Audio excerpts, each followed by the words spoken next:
જોયેલા ભાઈ, મારી ડ્યુટી 3 વાગે છે તો હું 3 વાગે જાઉં. હું થોડો કઈ વહેલો આવું. તમે મને વધારે પગાર આપજો. હું ફીટ 3 વાગે જાઉં. જો આ સરી છે ને આમ પકડવાની ને આમ આંગળી રાખવાની. તો આમ પકડે તો અહીં લાગી જાય. પછી મારે હું તને પાટા પિંડીશ કર્યા કરવાનું. જો આ મહિનામાં તારી 4 રજા પૂરી થઈ ગઈ. મેરે તો 5 કરે ને તો પછી પૈસા કપાઈ જાય. પછી મને નહીં કહેતો તારે રજા જોઈએ, આને રજા જોઈએ. તો મારે અહીંયા કરવું હોય તારું મારી દો. ગમે એક રજા કરો, બધીની એકારે રજા નહીં મળે. પછી અહીંયા કામ તો કરાવો કે નહીં? આ એક ને ઓર્ડર છે ને બે વાર નીકળે પછી હું બે લગાડી દઈ. પછી કેતો નહીં આ ભાઈ ઓર્ડર હું છે એ તો કહું. મારે હું લગાડવાનું હું લેવા દઉં. એટલા બધી ઓર્ડર હોય તેમાં કયો લગાડો એ ખબર પડે. તમે એક જણો છે ને ના ઉભો ને મને કહેતા જાવ કે આ ઓર્ડર છે, આના પછી આ છે, તો ફટાફટ લાગે. આમ થોડું થાય યાર.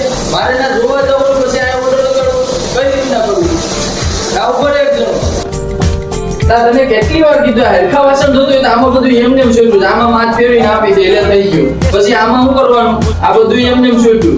એક બનાવીએ તોય બગડે. તેથી ક્યારે દૂધ ફાટી ગયું. પછી શું કરવાનું? ફેંકવાનું કે તારા ખાતામાં લઈને નકર કાપા. ચાલતી હરખા વાસણ ધોવા જોઈએ. સમજાય?